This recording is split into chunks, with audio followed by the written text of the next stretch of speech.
Comment réussir sa vie? Vaste question existentielle qu'on s'est tous posée à un moment ou à un autre. Alors on va tout d'abord déjà commencer par définir le sujet et surtout évacuer ce qui ne fera pas partie de ce que l'on va traiter dans cette vidéo. C'est toute la partie, on va dire, spirituelle. Okay. Là, on va rester focus et concentré uniquement sur la vie d'ici-bas, comme on l'appelle la dunya, pour juste traiter comment on peut qualifier d'une vie, une vie réussite ou pas dans cette vie ici-bas, donc d'un point de vue un peu plus matériel finalement.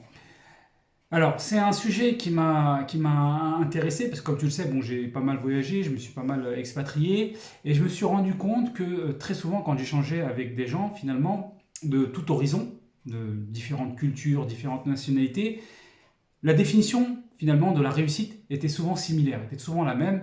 Je ne partageais pas trop cette définition et même là actuellement je suis en France et lors de différents échanges je retrouve également cette même finalement conception de la réussite et je voulais t'en parler parce que je vais pouvoir à mon sens te partager ma vision de la réussite, d'une vie réussie selon plusieurs critères.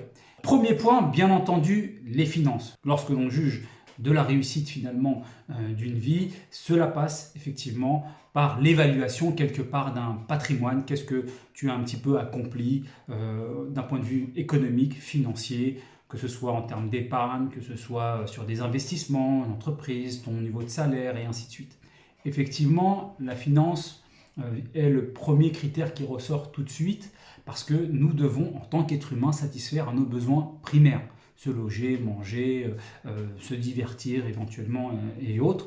Donc, cela passe par, on ne va pas se cacher, cela passe par des ressources financières. Et le problème, c'est que très rapidement, eh bien, ce critère-là, qui est important, va devenir le critère exclusif.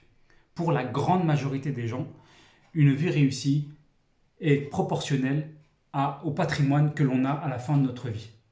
Plus on va amasser de biens et le patrimoine va être important et plus proportionnellement on aura réussi notre vie. Ce qui est bien entendu tout à fait faux et on le sait à travers des études, on le sait à travers des expériences, on le sait même à travers des textes même religieux millénaires qu'effectivement le bonheur ne se concentre pas juste simplement à tes finances. Bien entendu, l'être humain a naturellement ce sens de la compétition sur lequel justement va se baser la société à travers du marketing, de la publicité, pour les mettre en compétition et devoir constamment à se comparer à travers des biens pour dire à qui a réussi le plus. C'est le principe de tous les produits de luxe.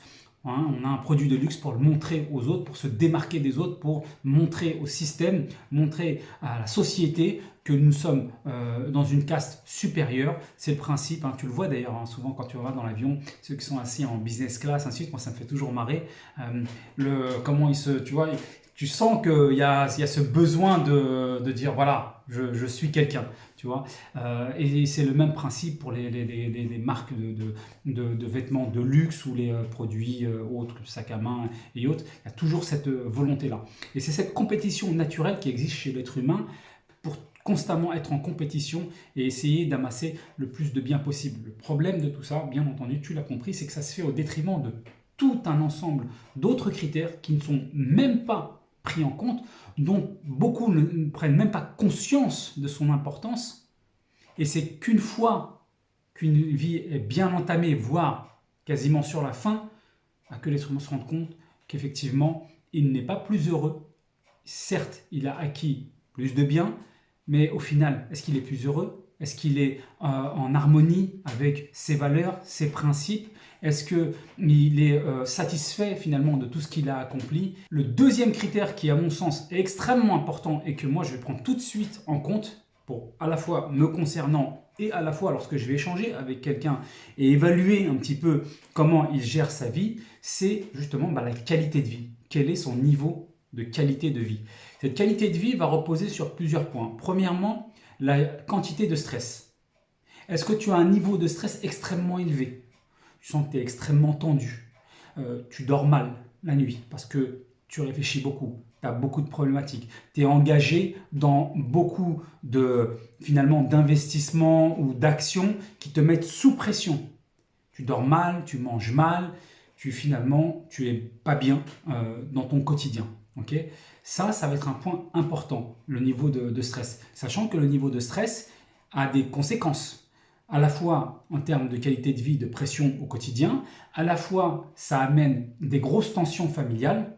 Tu peux avoir ça peut, par exemple, pour ceux qui sont mariés, ça peut déboucher sur un divorce parce qu'il y a une telle pression sur ce patrimoine, sur cet argent, cette course aux richesses, finalement des différends, des désaccords et qui peuvent être ensuite voilà, avec des conséquences fâcheuses. Ça a également des conséquences au niveau de ta santé.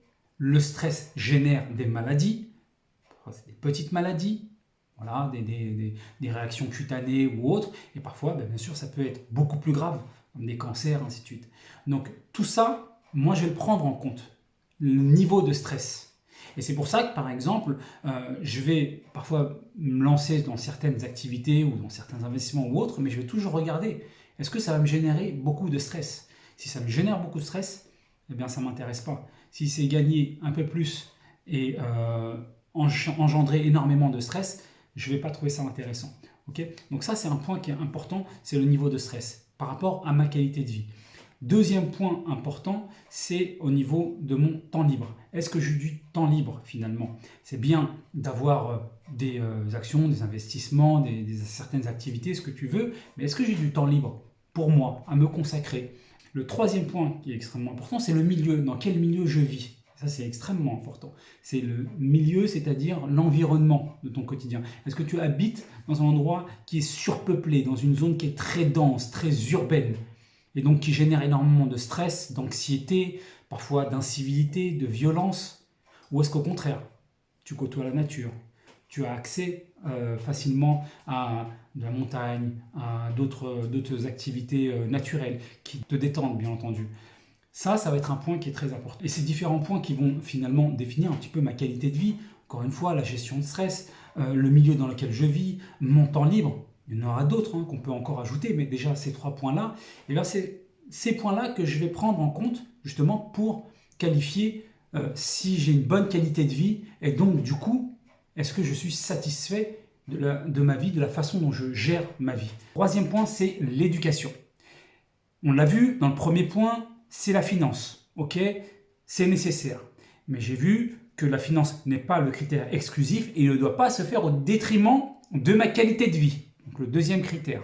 Dans cette qualité de vie, il y a le temps libre. Ce temps libre, troisième point, c'est comment je le consacre à l'éducation. L'éducation de qui? De moi-même dans un premier temps. Comment je me cultive? Comment je consacre du temps à ma spiritualité, à me détendre? L'éducation également autour de mes proches, consacrée à mes proches et à mes enfants, car le temps que l'on accorde à nos enfants, la qualité qu'on consacre dans l'éducation à nos enfants, contribuera à une qualité de la société de demain. Ça, c'est un point qui est très important, et justement, pour être dans le futur, et le troisième point, justement, c'est l'héritage. Quel héritage vais-je laisser lorsque je ne serai plus de ce monde, justement? Cet héritage peut être dans des actions associatives. Quel est mon niveau d'implication au niveau associatif? Des actions humanitaires pour des personnes qui sont dans le besoin, des actions de l'aumône, tout simplement. Toutes ces choses-là fait partie effectivement de l'héritage que je vais laisser, et c'est un sujet que je dois me poser et y réfléchir dès maintenant et pas attendre, comme beaucoup font, commencer à se poser des questions lorsqu'ils atteignent une fin de vie et se dire tiens, effectivement, comment je pourrais aider mon prochain également de mon côté. C'est un sujet qu'on doit également se poser dès maintenant. Bien sûr, lorsque nous sommes uniquement focus sur un seul critère, exclusivement sur le développement de notre patrimoine, eh bien naturellement ça se fait au détriment des autres. Parce que certains pourraient se dire oui, mais l'un n'empêche pas l'autre. Le problème, c'est que si tu cours que après une seule activité à la développer un maximum, ça se fait toujours au détriment de ta qualité de vie et de ton éducation personnelle. Donc c'est les trois critères que j'estime être indispensables pour finalement réussir sa vie, à la fois au niveau finance, à la fois au niveau de sa qualité de vie et enfin de l'éducation. Si tu te poses également la question comment évaluer finalement ta vie ou quelle direction, quelle trajectoire tu souhaites lui donner pour réussir au mieux, prends en compte, je t'invite vraiment à prendre en compte ces 3 critères. Et d'ailleurs, c'est pas pour rien que c'est l'objectif finalement de cette chaîne, c'est de gagner en liberté financière, liberté géographique, car cette liberté géographique nous permet d'avoir une meilleure qualité de vie, et liberté intellectuelle qui englobe finalement toute la partie éducation que de soi-même et de nos proches. Je te dis à bientôt, bis and kiff, ciao ciao.